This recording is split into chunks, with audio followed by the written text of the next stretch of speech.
ഒരു തിരഞ്ഞെടുപ്പ് പ്രചാരണത്തിന്റെ അവസാന ദിവസം. നഗരത്തിലെ വലിയ ഗ്രൗണ്ടിൽ ആയിരക്കണക്കിന് ആളുകൾ കൂടി നിന്നു. കൊടികൾ, മുദ്രാവാക്യങ്ങൾ, വലിയ സ്പീക്കറുകളിൽ മുഴങ്ങുന്ന ഗാനങ്ങൾ. പക്ഷെ എല്ലാവരും കാത്തിരുന്നത് ഒരാളെ മാത്രം, മുഖ്യമന്ത്രി സ്ഥാനാർത്ഥിയായ വിക്രം വർമ്മയെ. വർഷങ്ങളായി രാഷ്ട്രീയത്തിലുണ്ടായിരുന്ന ആളായിരുന്നു അദ്ദേഹം.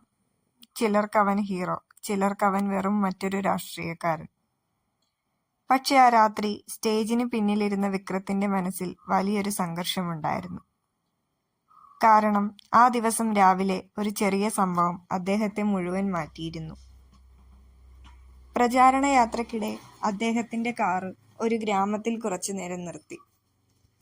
അവിടെ മഴയിൽ നനഞ്ഞ് ഒരു സർക്കാർ സ്കൂളിന്റെ മുന്നിൽ നിൽക്കുന്ന ഒരു കുട്ടിയെ അദ്ദേഹം കണ്ടു. കുട്ടിയുടെ കയ്യിൽ പഴകിയ ഒരു സ്കൂൾ ബാഗ് മാത്രം. വിക്രം കാറിൽ നിന്ന് ഇറങ്ങി ചോദിച്ചു, "മോനെ, വീട്ടിൽ പോയില്ലേ?" കുട്ടി ശാന്തമായി മറുപടി പറഞ്ഞു, "സ്കൂൾ അടച്ചു സാർ." "എന്തുകൊണ്ട്?" "മുകളിൽ മേൽക്കൂര ഇടിഞ്ഞു വീഴാൻ പോകുന്നു. ടീച്ചർ പേടിച്ച് എല്ലാവരെയും വിട്ടു." വിക്രം കുറച്ചു നിമിഷം മിണ്ടാതെ നിന്നു. അവൻ ആ സ്കൂൾ നോക്കി. ചുമരുകൾ പൊട്ടിയിരിക്കുന്നു, മേൽക്കൂര ചോരുന്നു. അപ്പോൾ അവന്റെ മനസ്സിൽ പെട്ടെന്നൊരു പഴയ ഓർമ്മ വന്നു. ഇതുപോലെ ഒരു സർക്കാർ സ്കൂളിലായിരുന്നു അവനും പഠിച്ചിരുന്നത്. അവന്റെ അമ്മ പല രാത്രികളിലും ഭക്ഷണം ഒഴിവാക്കി അവനെ പഠിപ്പിച്ചിരുന്നു.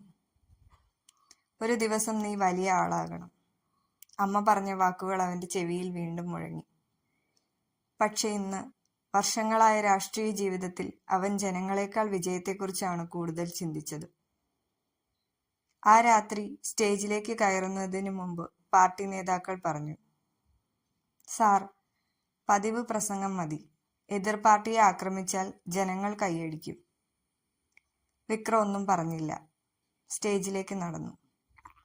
ജനക്കൂട്ടം ആർത്തു വിളിച്ചു. മൈക്ക് കയ്യിലെടുത്ത് കുറച്ചു നിമിഷത്തേക്ക് അദ്ദേഹം നിശബ്ദനായി നിന്നു. ശേഷം ശാന്തമായി പറഞ്ഞു, "ഇന്ന് ഞാൻ രാഷ്ട്രീയക്കാരനായി അല്ല സംസാരിക്കുന്നത്, ഒരു സാധാരണ മനുഷ്യനായിട്ടാണ്." ഗ്രൗണ്ട് പെട്ടെന്ന് നിശബ്ദമായി.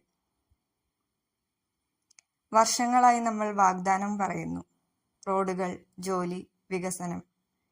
പക്ഷെ ഇന്ന് ഒരു ചെറിയ കുട്ടിയെ കണ്ടപ്പോൾ ഞാൻ മനസ്സിലാക്കി, നമ്മൾ ആദ്യം രക്ഷിക്കേണ്ടത് കുട്ടികളുടെ ഭാവിയാണ്.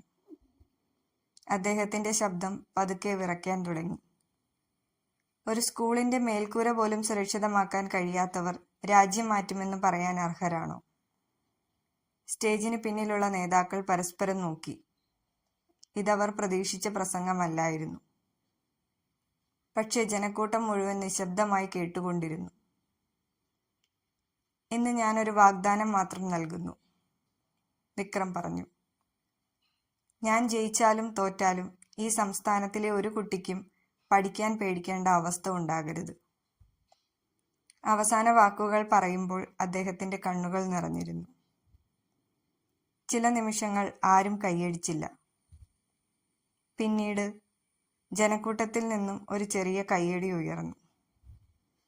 അത് പതുക്കെ മുഴുവൻ ഗ്രൗണ്ടിലേക്കും പടർന്നു.